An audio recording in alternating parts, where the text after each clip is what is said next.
Hello दोस्तों, कैसे आप सब? कैम छो? आप सभी का स्वागत करती हूँ मैं Sanam Patel. Praise the Lord.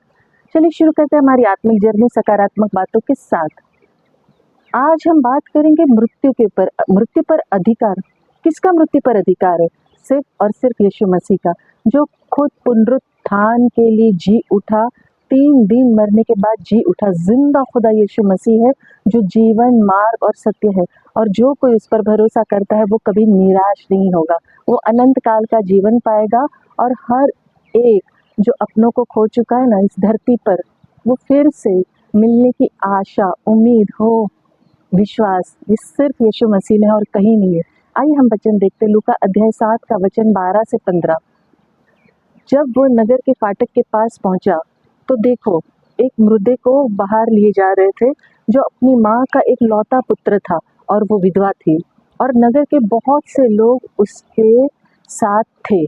उसे देखकर लोग प्रभु को तरस आया। उसने कहा, मत रो।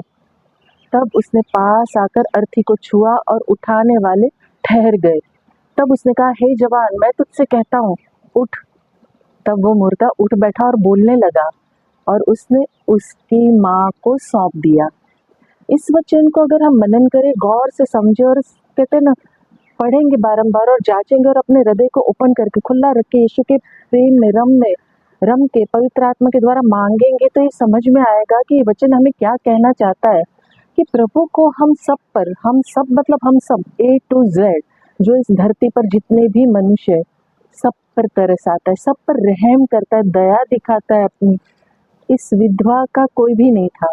उसका एक लौता पुत्र, एक लौता बेटा था। उस जमाने में औरतें डिपेंड हुआ करती थी माँ बाप पे, पति पर, भाई पर, फिर बच्चों पर।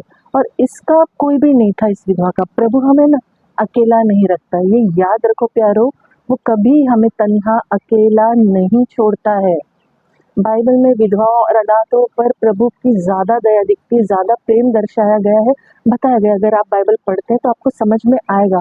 और अगर नहीं पढ़ते, अगर आप यीशु मसीह को नहीं जानते हो, नहीं मानते हो, तो एक किताब के तौर पर ही पढ़ के देखिए, आपके जीवन में कितना कहते हैं ना रेवलेशन आएगा, कितना प्रकाश आएगा। और आप सच्चाई को जानोगे और जीवन जीना सीखोगे, सच्चाई के साथ जीना सीखोगे। दया, प्रेम, कृपा, करुणा भर जाएगी। इस दुनिया की तरह नहीं बनोगे। एक बार आपको जरूर पढ़नी चाहिए बाइबल, और हर भाषा में अवेलेबल। ऐसा नहीं है कि भाई ये नहीं। और मोबाइल में तो अभी तो अपलोड कर सकते हो, आप कहीं भी से मतलब आप देख सकते हो। और अगर आप पढ़े लिखे नहीं हो तो आप सुन भी सकते हो, ऑडियो बाइबल भी अवेलेबल है।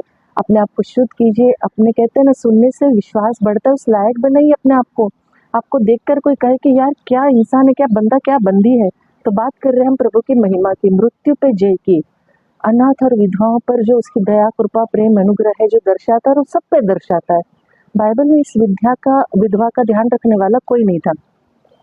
मुझे लगता है उस वक्त भी लोगों को निंदा करने की आदत, बैक बिचिंग करने की आदत होगी, सब आदत होगी, क्योंकि इंसान है ही ऐसा है।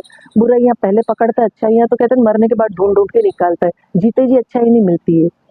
इसके साथ ऐसा हुआ तो प्रभु ने इसको क्यों मदद की, हमें तो मदद नहीं की। इसके बेटे को जिलाया, हमारे साथ तो ऐसा नहीं हुआ। लोग है देखिए, एक मुंह और 1000 बातें। और 1000 बातों में कहते हैं ना, 999 बातें गंदी होती है, गलत होती है, बुराई से भरी होती है। 1% अच्छा सोच सकता है इंसान। मेरे साथ ऐसा नहीं हुआ तो उसके साथ अच्छा कैसे हो गया, उसके साथ इतना अच्छा क्यों। हम सब ने अपने अपने जीवन में है ना, अपने परिवार में, अपने दोस्तों में, अपने चाहने वालों में, अपने करीबी में, सदस्यों में से किसी न किसी को खोया जरूर है। कोई ये नहीं कह सकता उसने कभी जीवन में मृत्यु का सामना नहीं किया, अपनों को नहीं खोया, किसी के साथ किसी ने देखा नहीं है मृत्यु को। अगर कोई कहता है ना, बहुत बड़ा झूठा है। इंसान जब जिंदा होता है ना, उसके साथ परिवार, माँ बाप, भाई बहन, दोस्त, काका माका, मामा चाचा ताऊ, नाना नानी, दादा दादी, बहुत कोई होते हैं। और किसी न किसी को कभी ना कभी खोता ही है। ये बहुत डिफिकल्ट है, बहुत मुश्किल है समझना कि परमेश्वर की योजना क्या है। तो बेहतर है कि हम नेगेटिव सोच रखने की बजाय पॉजिटिव सोच रखें। हमारे पास देखिए हमेशा 2 चॉइस होती है, हमेशा 2 रास्ते होते हैं जीवन में। हम है ना परफेक्ट, जो कहते हैं ना सोच, हमें लगता है कि हम परफेक्ट सोच रहे हैं, वो परफेक्ट होती नहीं है। हम एक्सेप्ट कर लेते हैं जो लाइफ हमें देती है। पहली बात, जो जिंदगी ने दिया बस उसी में जी लो, वैसे ही चल लो, वैसा ही जिंदगी गुजार लो।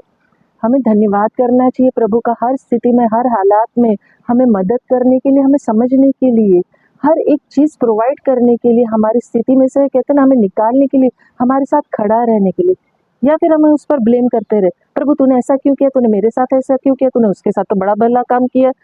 हमारे अपनों को खोने का गम और खो देना, उस वक्त तक जो कहते हैं ना अपॉर्चुनिटी कह लीजिए, तक कह लीजिए, जो ब्लेम करने की एक हैबिट है ना, उस अपॉर्चुनिटी को हमारे अंदर से, हमारे अंदर जो गंदगी है उसको निकाल देना चाहिए। हमें जो ना यीशु मसीह के प्रेम के द्वारा उपहार जो मिला हुआ है ना, गिफ्ट मिला हुआ है, उद्धार, अनंत काल का जीवन, जो हमें हमारे कहते हैं ना क्रूस, प्रेम, प्रेम से उस क्रूस को उठा के प्रतिदिन उठा के चलना है। क्रूस को उठाना मतलब अपने जीवन को जीना विश्वास के साथ, प्रेम से अपने जीवन को जीना, प्रतिदिन विश्वास में परमेश्वर के साथ चलना, अधीनता में रहना।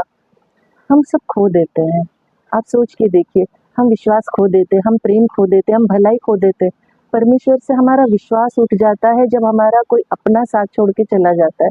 देखिए, जब इंसान जन्म लेता है ना, तो जन्म के साथ मृत्यु निश्चित है, और ये पहले से लिखी गई, कौन कैसे कब कहाँ जाएगा। कोई भी चाहे करोड़ों धरोड़पति क्यों ना हो, राजा महाराजा क्यों ना हो, मृत्यु टाल नहीं सकता है।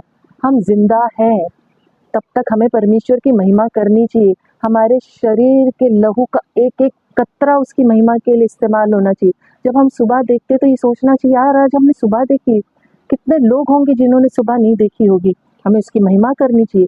उसने हमें हर एक चीज़ प्रोवाइड की, हमारी सांसों से लेके ये हवा, ये नेचर। हम जब जिंदा होते हैं हम कदर नहीं करते, लेकिन जब हमारा कोई अपना हॉस्पिटल जाता है या कुछ ऐसी बहुत सारी चीज़ों से जूझते हम, ऑक्सीजन भी खरीद के लेना पड़ता है, लेकिन परमेश्वर ने हवा खरीद के दी है, फ्री दी है। हमारी सांसें फ्री दी है। वेंटिलेटर पे डालने के लिए बाद नकली सांस से जिंदा रखा जाता है, लेकिन कितने दिनों तक नहीं हो पाता है। ये चीज़ें मैं इसलिए कह पा रही हूँ क्योंकि मैंने मेरे पापा को इस चीज़ से जूझते हुए देखा है, और बहुत सारी चीज़ें मैंने मेरे आसपास देखी है। एक सांस भी इंसान खरीद नहीं सकता है, जीवन का एक पल भी नहीं खरीद सकता है। तो कितना कितना शुक्रिया अदा होना चाहिए, शुक्रान होना चाहिए कि हर एक नया दिन हम देखते, नई सुबह देखते, हमारी सांसें चल रही, हमें हवा मिल रही है, हमें ऑक्सीजन मिल रहा है, हमें खाना मिल रहा है, हमारे हाथ पैर चल रहे हैं, हम बोल पा रहे हैं, हम सुन पा रहे हैं, देख पा रहे हैं।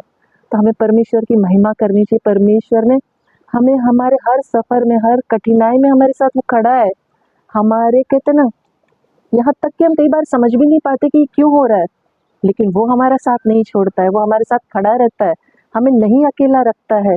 वो कहते हैं ना, हमें हमारा क्रूस खुद उठाना है, कैरी करना है, मांगना है, परमेश्वर से मदद मांगनी है कि प्रभु मेरी हर स्थिति में, हर हालात में, हर घड़ी में तू मेरी मदद कर। जिस तरह मैं आज जूझ रही हूँ, मेरा परिवार जूझ रहा है। मेरे फादर की डेथ के बाद 19 अगस्त को उनकी डेथ हुई, इसी साल 2025 में। बहुत तकलीफ से हम लोग गुजरे हैं। पहले हमारी माँ गुजर गई 2012 में, इस साल हमारे पापा गुजर गए। हमारे पास है ना हमारे माँ बाप, हमारा साया कोई बड़ा नहीं रहा, हम अनाथ हो गए, लेकिन फिर भी विश्वास है हमारा यीशु मसीह के पास है वो, और ये आश्वासन, एक विश्वास, एक भरोसा है, हमें जिंदा रहने की ताकत देता है कि हम दोबारा मिलेंगे हमारे माँ बाप से पुनरुत्थान के वक्त। परमेश्वर चाहता है कि हम उस पर भरोसा रखें, हम डगमगाए ना। परमेश्वर हर स्थिति में हमें संभालता है। हमारी सांसें चल रही, और हमारी सांसें चलने का अर्थ है हमारे जीवन का उद्देश्य हमारे जीवन में बाकी है, हमारे कार्य बाकी है। हमें परमेश्वर से मदद मांगनी चाहिए हर स्थिति में से निकालने के लिए। जब भी जीवन में बुरा होता है ना, इल्जाम मत लगाओ, प्रार्थना करो, ब्लेस करो, धन्यवाद करो। मुश्किल है, बहुत मुश्किल है, बहुत कठिन है, मैं सच कहती हूँ, बहुत हद से ज्यादा मुश्किल है, लेकिन नामुमकिन नहीं है। क्योंकि मैं करती हूँ, मैं जानती हूँ, बहुत कुछ खोया है जीवन में, लेकिन आश्वासन, विश्वास, शांति कि प्रभु मेरे साथ है, वो शांति और गजब का वो जो प्रेम देता है ना, उसे कोई और दे ही नहीं सकता। और वो आप एहसास ही नहीं कर सकते जब तक आप उस चीज को कहते हैं ना अपनाओगे नहीं, उसके साथ चलोगे नहीं, प्रभु के प्रेम को कहते हैं ना चखोगे नहीं आप, तब तक समझ में नहीं आएगा। असंभव को संभव करने वाला परमेश्वर है, वो हमारे साथ खड़ा है। वचन में हमें कितना स्पष्ट, कितना क्लियर बताया है कि यीशु मसीह तरस खाता है, उसे तरस आता है हम पर कि इंसान किस तरीके से जूझ रहा है। वो नहीं चाहता कि हम रोए, वो नहीं चाहता कि हम शोक से जिए। उसने शोक से भरी हुई माँ पे करुणा दिखाई, दया दिखाई, उसके बेटे को फिर से जीवित किया, जिलाया। पुनरुत्थान का चमत्कार इस वचन के द्वारा हमें समझाया गया है कि वो चाहता क्या है। अर्थी को रोक कर उसने छुआ और रोका और उठाया, पुनर्जीवित किया। व्यक्ति जिंदा करना और माँ बाप को सौंपना मामूली बात नहीं है।